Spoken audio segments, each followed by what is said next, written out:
10절 말씀.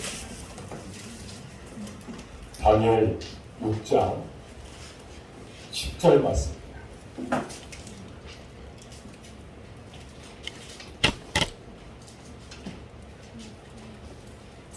다니엘 6장 10절 말씀.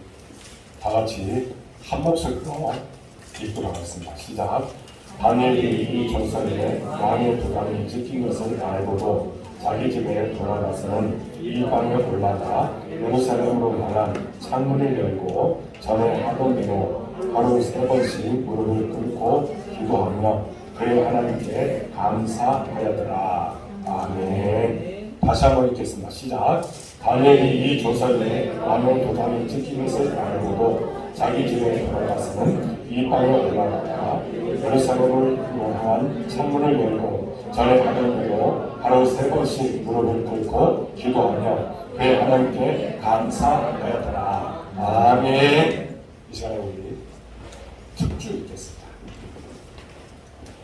대학과 대여소에 나와서 특주하겠습니다.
깜짝 놀랐습니다.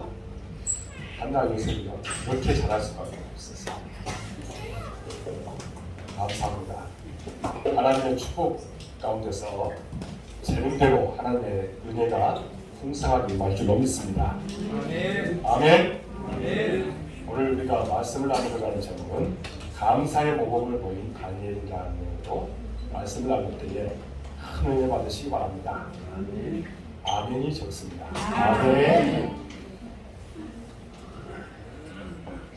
우리는 지금 코로나19로 인해서 힘든 전반기 6개월을 보냈습니다. 확진자가 빠르게 또 증가하고 있습니다. 발병대를 오가는 그런 상황에 지금 처하게 됐습니다. 또 델타 변이라고 하는 그것 때문에 또 많은 사람들이 두려워하고 있습니다. 이 모든 것이 어디에서 나온 것입니까? 사람들의 자만심 때문이라는 겁니다. 이것으로 인해서 많은 사람들이 지금 어려움을 겪고 있는 그런 상황입니다.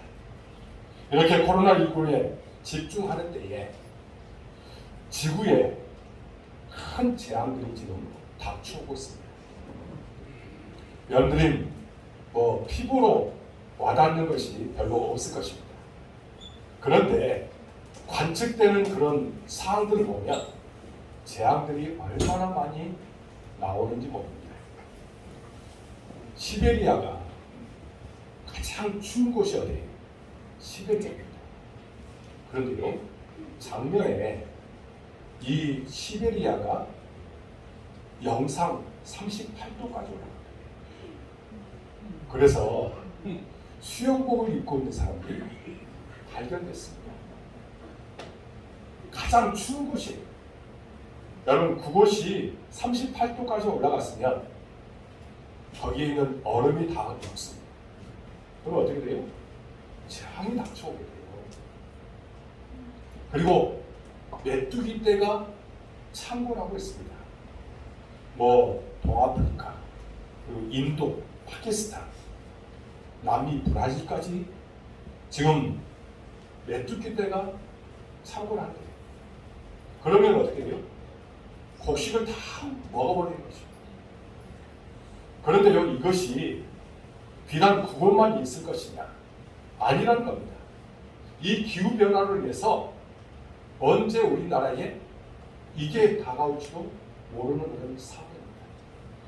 또 얼마 전에 작년에요, 먹구름이 이렇게 끼었는데 그 먹구름이 이제 전 남미를 그리고 북미를 다 덮었습니다.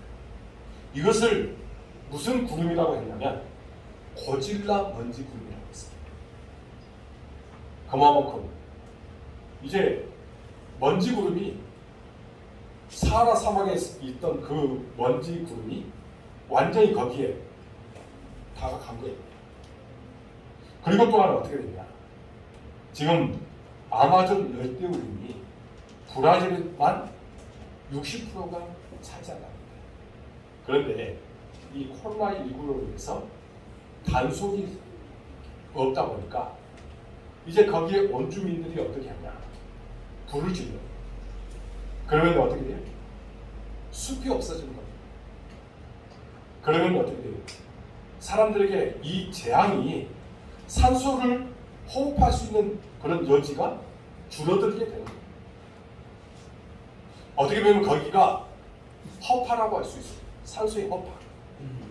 그런데 그곳에 이제 나무가 기어지고 있고 불을 질러버리니 이제 어떻게 돼요? 우리가 산소를 호흡할 수 있는 그런 여지가 부족하게 된다는 거예요. 이런 재앙들이 계속해서 인간의 죄 때문이에요.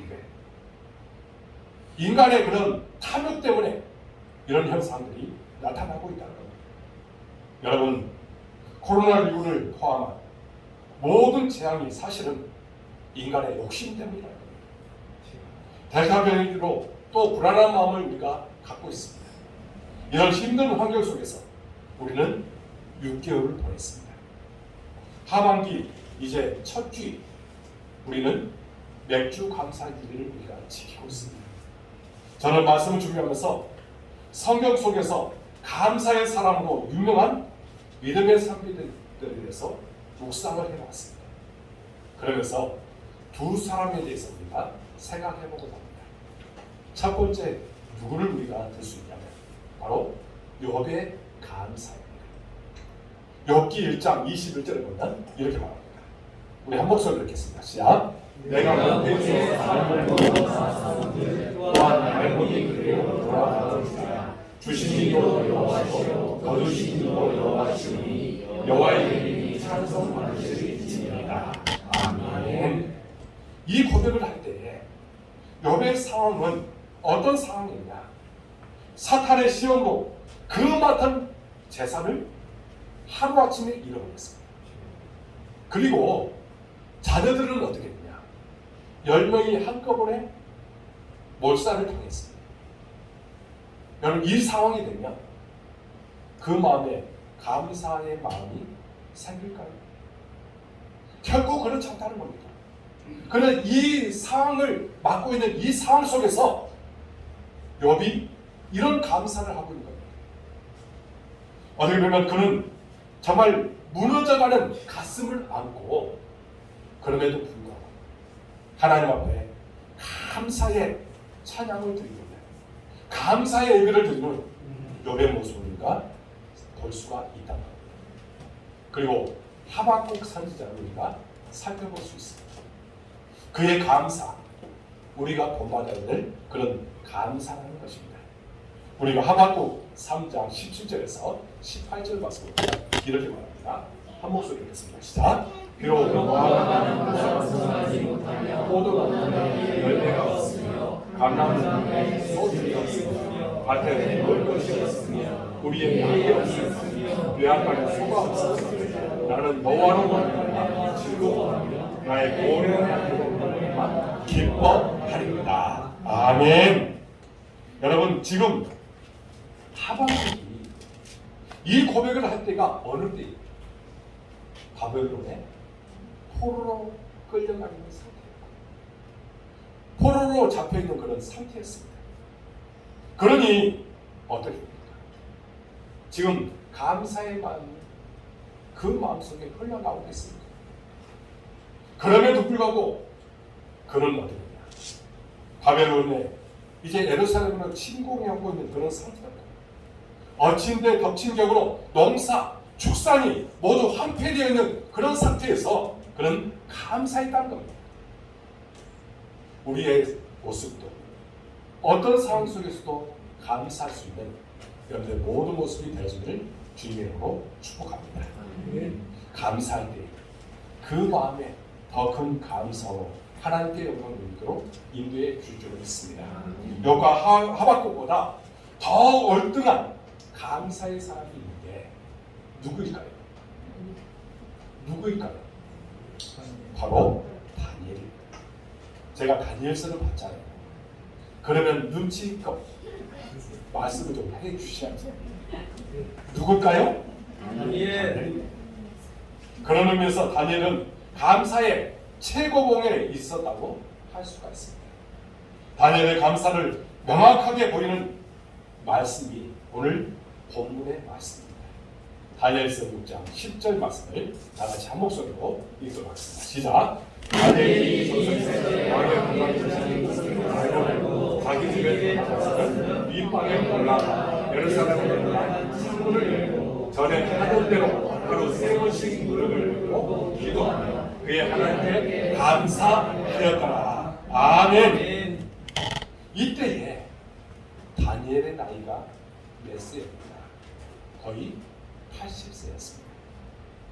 여러분, 다니엘은요 10대에 바벨론으로 포로로 잡혀갈 그런 사람 중에 한 사람이었습니다.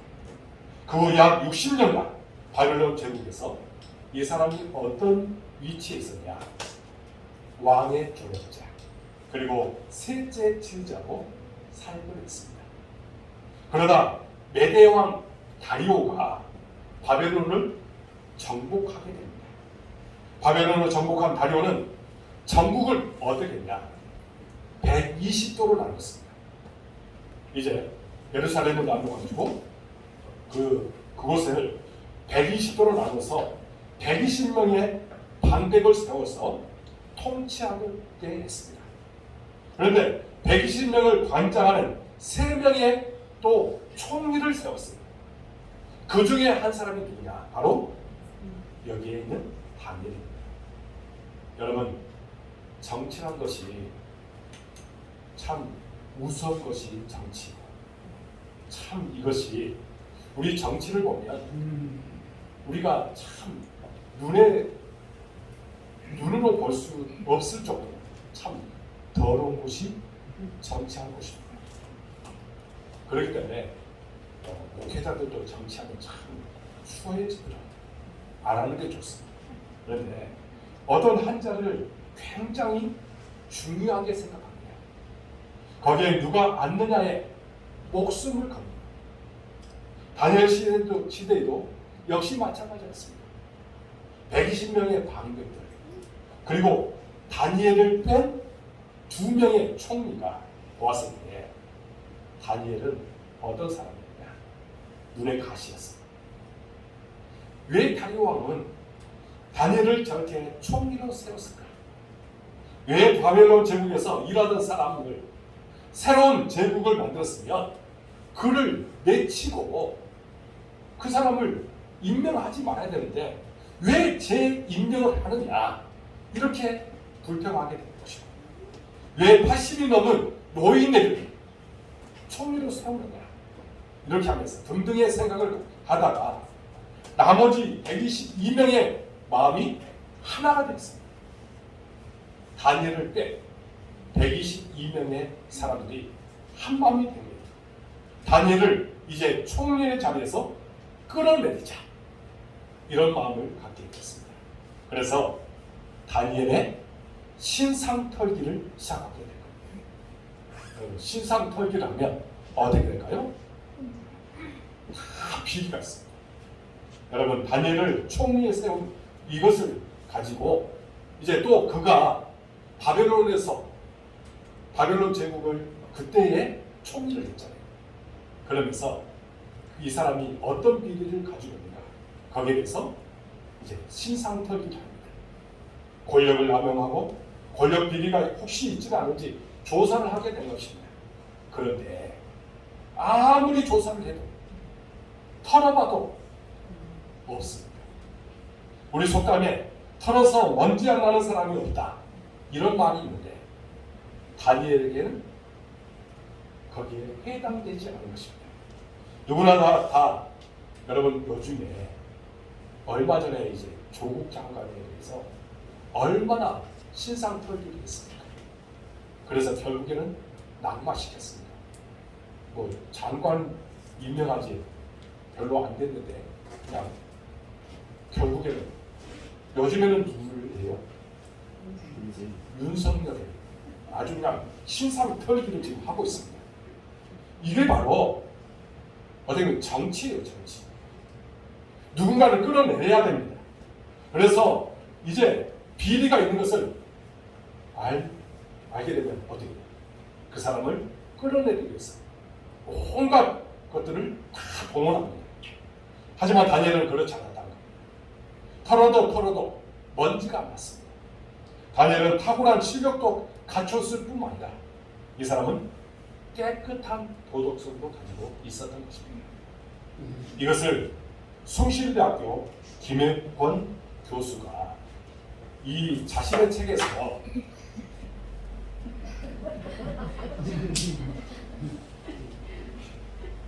여기만 보시고 이거 보지 마시고 여기만 보십시오.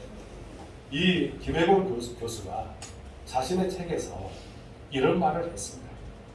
다니엘은 순교자적인 마음으로 관직을 수행했다, 이렇게 얘기했습니다. 무슨 마음으로? 순교자적인 마음으로 관직을 수행했다고 했습니다.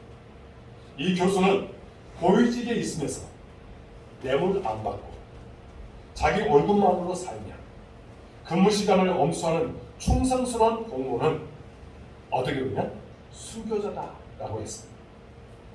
이런 사람을 가리켜서 뭐라고요? 순교자다라고 했습니다. 여러분 그렇습니다. 순교자는 꼭 복음을 전하다가 죽은 사람만을 가리키는 것이 아니라는 거예요. 삶의 자리에서 세상과 타협하지 않고 자신의 직분과 사명에 충성을 다하는 자, 이런 사람을 뭐라고 한다고? 순교자라고 하는 것입니다. 그런 의미에서 저와 여러분은 이 시대에 누구다? 순교자인 것입니다. 여러분들 모두가 다 순교자인 줄로 믿으시기 바랍니다. 저는 목회 현장에서 여러분은 여러분의 직장과 사업터에서 무엇으로? 순교자로 살아야 될 줄로 믿습니다. 믿습니다. 이렇게 다니엘에게 권력을 남용하거나 비리가 없자 어떻게요? 다니엘을 다시 끌어내리려고 하는 방책을 세웁니다. 여러분 정치인은요 방법을 이제 여러 가지 세우게 되어 있습니다. 이름을 붙인다면 무엇이냐? 바로 다니엘 박해법입니다. 이제는 박해를 그에게 하면서 그를 어디냐? 거기에서 끌어내리기 위해서 이제 법을 제정합니다. 다니엘이 유대인이고 하나님께 기도하는 것을 알고 있었던 그들은 앞으로 30일 동안 왕의 어떤 그 왕 외에 어떤 신이나 어떤 사람에게 무엇을 구하면 한마디로 기도하면 사자굴에 던져 넣자고 이제 조서를 내리라고 왕에게 건의를 합니다. 그러니까 이 다리오 왕이 솔깃한 거예요. 생각해 보십시오. 자기를 이제 우상처럼 섬긴다고 하니까 어떤 마음이 들어요? 거기에 솔깃한 거예요. 얼마나 교만한 것입니까? 그래서 이 다니엘을 박해하려고 하는 그런 법인 줄로 전혀 모르고 다리 왕이 이제 조서를 내려요. 그래서 전국에 반포를 합니다. 한 달 동안 그 누구에게도 어떤 신에게도 이제 절을 해서는 안 된다. 기도해서는 안 된다. 이것이 이제 제정하게 됩니다. 그래서 오늘 말씀에 이제 어떻게 되냐? 다니엘 박해법이 반포되는 후에 다니엘이 취한 행동이 기록되어 있습니다. 오늘 10절 말씀 다시 한번 읽어보겠습니다. 이 내용입니다. 다시 시작. 다니엘이 조셉의 왕이 지닌 것을 알고도 자기 집에 받아서는 밑바닥에 올라가 예루살렘을 창문을 열고 전에 하던 대로 하루 3번씩 무릎을 꿇고 기도하며 그의 하나님께 감사하였다. 아멘. 다니엘은 그 상황에서 두 가지를 한 것입니다. 하나는 뭐냐? 기도이고 하나는 감사이다. 이것을 다니엘의 생명과 연관해서 우리가 살펴보면 자신을 죽이려는 세력 앞에서 자신을 죽이려는 법 앞에서 드린 그 기도를 어떻게 이야기할 수 있느냐? 순교적 기도라고 하고 또 순교적 감사라고 이야기할 수 있습니다. 따라하겠습니다. 순교적 기도, 순교적 감사. 우리 모두가 이 둘의 그 상황들을 우리가 살펴보면서 깊은 은혜를 받을 수 있길 바랍니다. 첫 번째는 다니엘의 순교적 기도를 우리가 살펴볼 필요가 있습니다. 다니엘은 기도하면 사자굴에 들어갈까 죽는다는 것을 분명히 알고 있었습니다. 오늘 왕의 도장이 찍힌 것을 알고도 했습니다. 분명히 그는 사자굴에 던져질 것을 알았습니다. 알고 있음에도 불구하고 전에 하던 대로 그대로 기도했다는 것입니다. 여러분 이것이 참으로 중요합니다. 그는 전에 하던 대로 기도했습니다. 다니엘은 10대 청소년 시절 바벨론으로 포로로 끌려갔습니다. 아마 다니엘은 이스라엘에서 살 때부터 그는 하루 3번씩 하나님께 기도했던 것 같습니다. 이스라엘 백성들은 어느 때 기도할까요? 오전 9시, 그리고 정오, 그리고 오후 3시, 이때 되면 반드시 그들은 기도를 합니다. 이게 어떻게 보면 그들이 정해놓은 그런 시간이에요. 다니엘은 그렇게 기도했다는 겁니다. 여러분, 다니엘의 이름은 어떤 이름이냐? 나의 심판자는 하나님이라고 하는 뜻이 있습니다. 다니엘의 이름의 뜻이. 그는요, 바벨론에서 그의 이름을 무엇으로 바꿔줬습니까? 뭘로?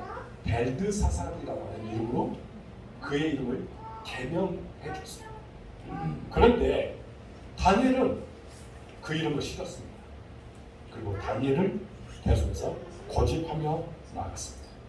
그러면서 그는 자기가 죽을 것을 알면서도 하루 3번씩 그가 기도했다. 이제 제국이 바뀌었어. 메대 제국이 통치를 하던 그때에도 그런 전과 같이 하나님 앞에 계속해서 기도했다는 겁니다. 이제 기도하면 순교한다는 것을 잘 알면서도 그가 기도했다는 겁니다. 어릴 때부터 해왔던 기도의 그런 축적이, 어렸을 때부터 그는 기도를 축적해 왔습니다. 그런데 그 기도를 계속해서 하고 있었던 것입니다.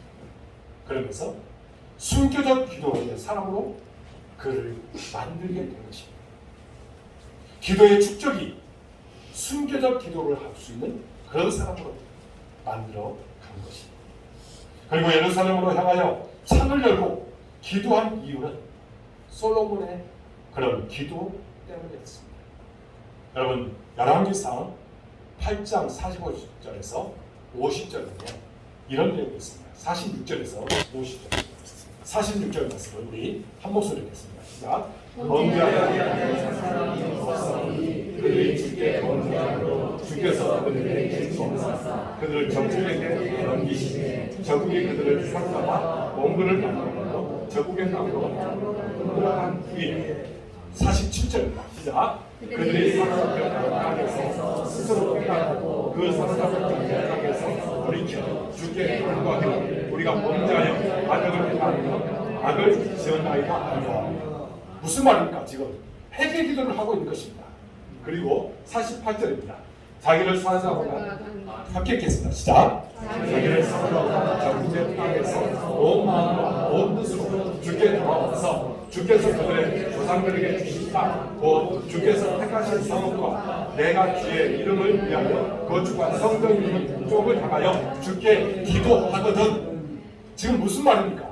예루살렘을 향해서 성도들이 기도하거든 어떻게 하겠다는 뜻입니까? 이제 다음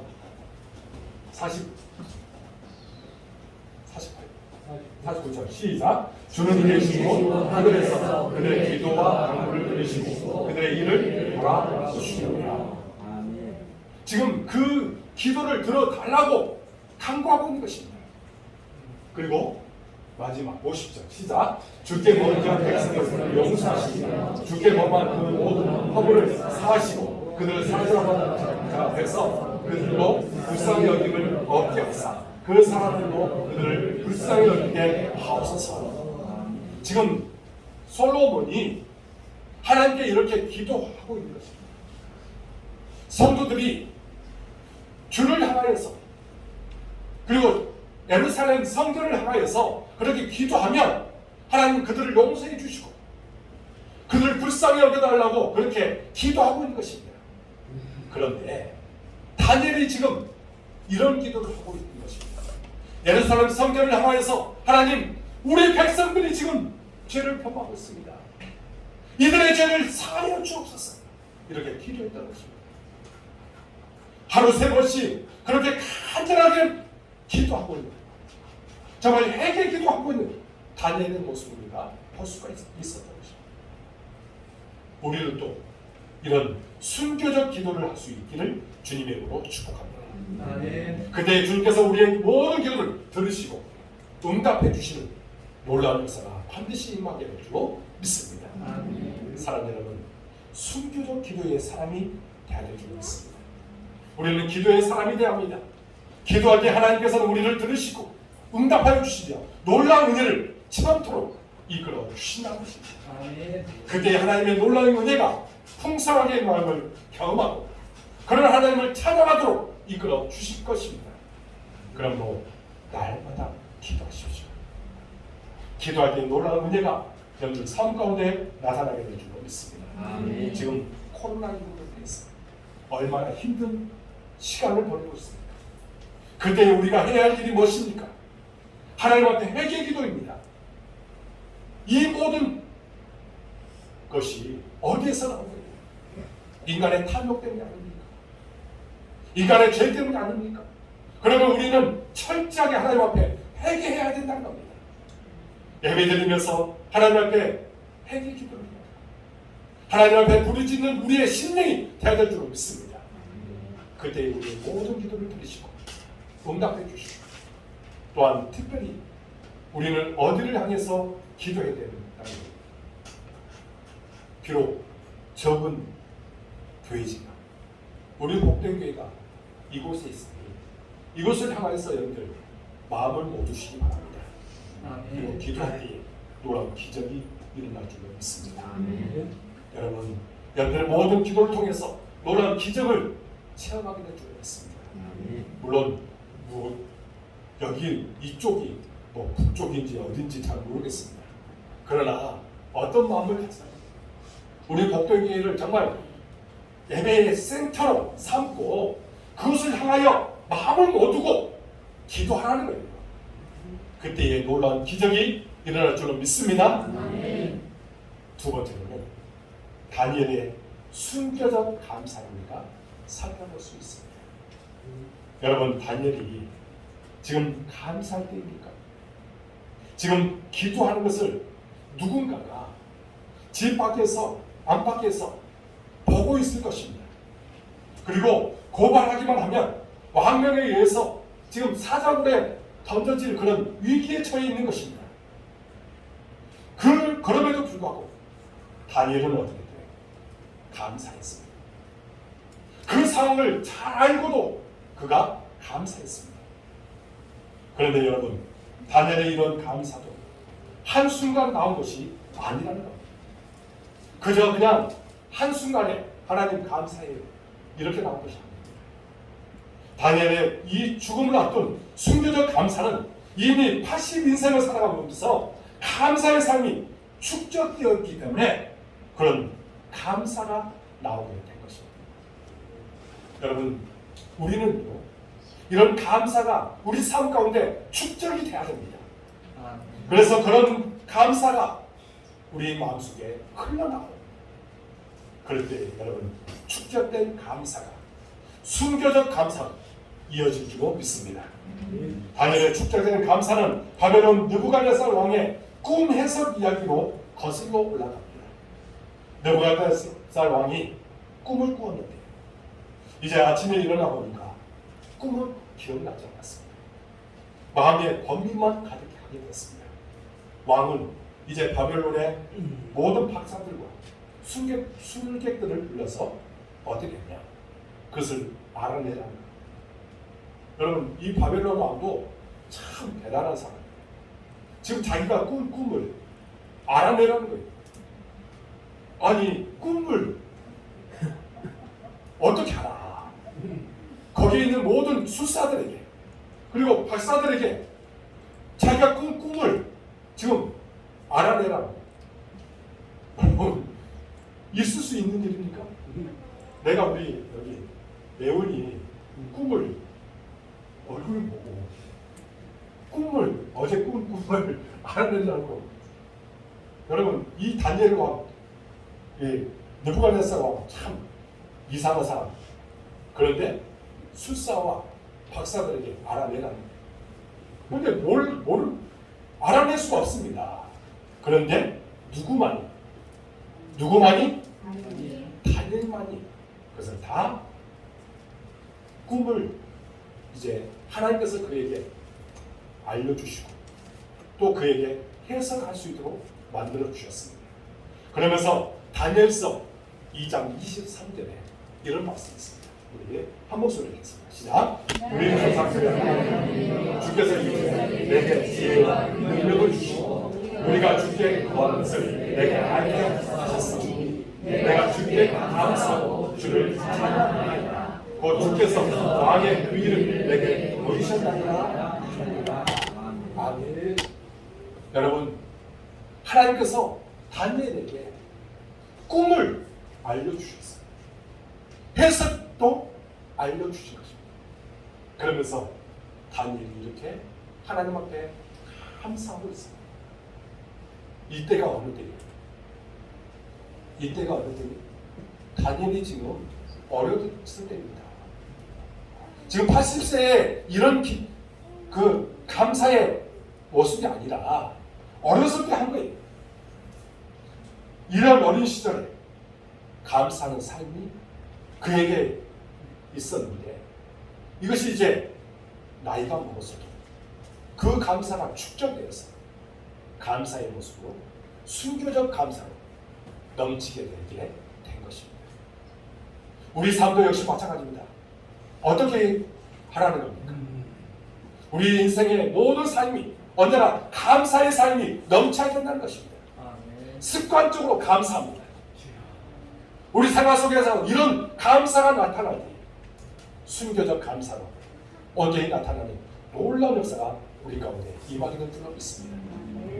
우리나라 기독교 역사에서 감사하면 이제 떠오르는 사람이 있을 것입니다. 누구죠? 여수예양으로 손장호 목사님을 우리가 잘 아십니다. 이분이 1948년 10월 27일 아침에 이 기도를 했습니다. 근데 이때가 어느 때냐? 아들 둘을 장례식을 하고 있었어요. 아들 둘이 공산군에 의해서 죽임을 당했습니다. 그때에 장례식을 치르면서 9가지 감사를 했어요. 그 첫 번째 감사가 뭐냐? 바로 어떤 거였냐면 나 같은 죄인의 혈통에서 순교자의 자식을 낳을 수 있도록 인도해 주신 하나님 감사합니다. 이렇게 했습니다. 나 같은 죄인에 의해서 순교자의 아들이 낳은 것, 이것이 정말 감사합니다. 그렇게 이야기하는 것입니다. 이 감사가 한순간에 나왔을까요? 여러분 생각해 보십시오. 한순간에 나왔을까요? 아니란 겁니다. 손장호 목사님은 평소에 늘 설교하면서 감사를 늘 강조했습니다. 물을 마시면서 감사해요. 숨 쉬면서 감사해요. 햇빛 주시는 은혜를 감사해요. 어토를 주신 은혜를 감사해요. 죽을 죄에서 살려주신 은혜에 감사해요. 지금까지 생명을 연장시켜 주신 은혜에 감사해요. 영원한 생명의 나라를 보장해 주신 하나님께 감사해요. 천국에 갈 수 있는 그런 은혜를 주신 하나님께 감사해요. 1943년 8월 18일 날 손장호 목사님이 이제 신사참배를 거부한 것 때문에 옥에 갇히게 됐습니다. 그런데요, 그 옥에 갇혀 있는 그런 상태였는데 아내인 정양순 사모님이 몹시 아팠나 봐요. 그 소식을 감옥에서 듣게 되었습니다. 그러면서 이제 나가서 얼굴도 볼 수 없었고, 그러니 편지를 통해서 정양순 그 사모님에게 이렇게 편지를 땁니다. 동인 어머니께 여보 중에 얼마나 심오합니까? 이 같은 몹시 더운 날씨에 고일도 심하고 게다가 병고까지 있으니 설상가상이겠군요. 그러나 믿음과 진리를 기호와 환경을 주고 안심하소서. 꽃피고 세우는 그런 시절뿐만 아니라 백설이 분분한 엄동설한 중에도 하나님의 사랑은 여전하고 금전 옥루에서 잘 먹고 잘 살 때만 하나님을 찬양할 뿐만 아니라 저가 상관에서 못 먹고 병들었을 때도 하나님을 찬양해야 합니다.